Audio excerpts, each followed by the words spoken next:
First on report breaking. Sabarimala സ്വർണ്ണക്കൊള്ള കേസിൽ നടൻ ജയറാമിന് ക്ലീൻ ചിറ്റ്. ജയറാമിന് സ്വർണ്ണക്കൊള്ളയുമായി ബന്ധമില്ലെന്ന് SIT. പ്രതികളുമായി സാമ്പത്തിക ഇടപാടുകളില്ലെന്നും പോറ്റി ജയറാമിനെ തെറ്റിദ്ധരിപ്പിച്ചാണ് ചടങ്ങുകളിൽ പങ്കെടുപ്പിച്ചതെന്നും SIT വ്യക്തമാക്കി. ജയറാമിനെ ഇനി ചോദ്യം ചെയ്യില്ല.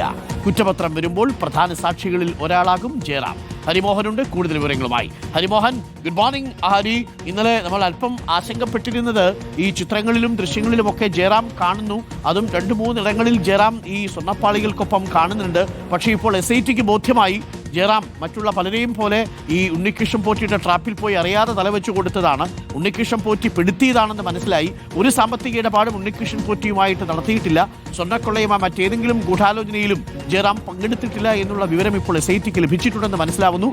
ഇനി ജയറാമിനെ ചോദ്യം ചെയ്യില്ല, സാക്ഷിയായി ആയിരിക്കും ഈ കുറ്റപത്രത്തിൽ ചേർക്കുക എന്നല്ലേ നമ്മൾ മനസ്സിലാക്കേണ്ടത്. ഹരി, ജയറാമിന് ക്ലീൻ ചിറ്റ് എന്ന് പറയാം ഈ ഘട്ടത്തിൽ, അല്ലേ? Good morning.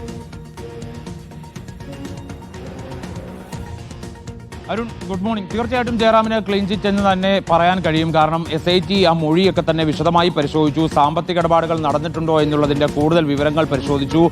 ഒപ്പം തന്നെ ഈ ഉണ്ണികൃഷ്ണൻ പോറ്റിയുടെയും ജയറാമിൻ്റെയും CDR ഒക്കെ തന്നെ പരിശോധിച്ചു. ഈ കഴിഞ്ഞ കുറേ ദിവസങ്ങളായി ഈ ഉണ്ണികൃഷ്ണൻ പോറ്റിയുമായി ബന്ധമുള്ള ഉന്നതരായിട്ടുള്ള വ്യക്തികളുടെ ഒക്കെ തന്നെ വിവരങ്ങൾ ശേഖരിച്ചു വരികയായിരുന്നു SIT.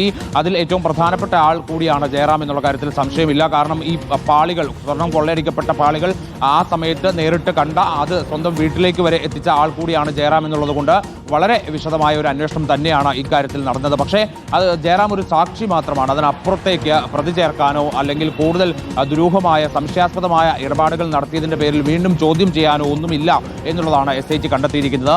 ഒരുപാട് VIPകളെ കണ്ടെത്തിക്കൊണ്ട് അവരെ തെറ്റിദ്ധരിപ്പിച്ച് അവരുടെ കൂടെ നിന്ന് ചിത്രമെടുത്ത് അല്ലെങ്കിൽ അവരുടെ ഒരു സുഹൃത്തായി മാറി വലിയ രീതിയിലുള്ള ഇത്തരത്തിൽ കൃത്രിമവും തട്ടിപ്പും ഒക്കെ തന്നെ നടത്തിയിരുന്ന ഉണ്ണികൃഷ്ണൻ പോറ്റിയുടെ മറ്റൊരു ഇര മാത്രമായിരുന്നു ജയറാം എന്നുള്ള നിലയിലാണ് SIT ഇപ്പോൾ പറയുന്നത്.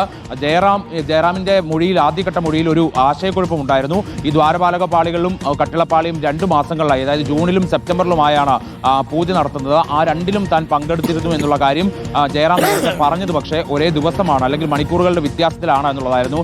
ദേവസ്വം വിജിലൻസിന് നൽകിയ മൊഴിയിൽ ഈ ആശയക്കുഴപ്പമാണ് പിന്നീട് ഈ ചോദ്യം ചെയ്യൽ അടക്കമുള്ള നടപടികളിലേക്ക് കടക്കാൻ SITയെ പ്രേരിപ്പിച്ചത്. പക്ഷേ ആ മൊഴിയിലെ ആശയക്കുഴപ്പം സ്വാഭാവികമായിട്ട് വന്നതാണ്. അതിനപ്പുറത്തേക്ക് ദുരൂഹതയൊന്നുമില്ല, സംശയാസ്പദമായ ഇടപാടുകളില്ല, തെറ്റിദ്ധരിക്കപ്പെട്ട് ഇതിലേക്ക് വന്ന ഒരാൾ മാത്രമാണ് ജയറാം എന്നുള്ള നിലയിൽ SIT അതിനെ കാണുന്നു. അതുകൊണ്ട് തന്നെ വിശ്വാസയോഗ്യമായ ഒരു സാക്ഷി എന്നുള്ള നിലയ്ക്ക് പ്രധാന സാക്ഷികളിൽ ഒരാളായി കുറ്റപത്രം വരുമ്പോൾ ജയറാമിന്റെ പേര് ചേർക്കാനാണ് SIT ഇപ്പോൾ തീരുമാനിച്ചിരിക്കുന്നത്. അതുകൊണ്ട് തന്നെ ഈ കേസുമായി ബന്ധപ്പെട്ടുകൊണ്ട് ഏറ്റവും പ്രധാനപ്പെട്ട സാക്ഷികൾ അല്ലെങ്കിൽ ഏറ്റവും പ്രധാനപ്പെട്ട സാക്ഷിമൊഴിയാകും ജയറാമിൻ്റെത് എന്നുള്ള കാര്യത്തിൽ സംശയമില്ല.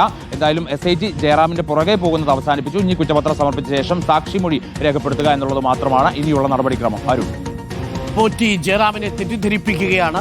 അങ്ങനെ പോറ്റിയുടെ കെണിയിൽ പാവൻ ജയറാം പെട്ടുപോയി എന്നുള്ളതാണ് SITക്ക് ബോധ്യമായത്. ഇത് തന്നെയാണ് ജയറാം ആദ്യം പറഞ്ഞത്. ഇതിനെക്കുറിച്ചൊന്നും എനിക്കറിയില്ലായിരുന്നു.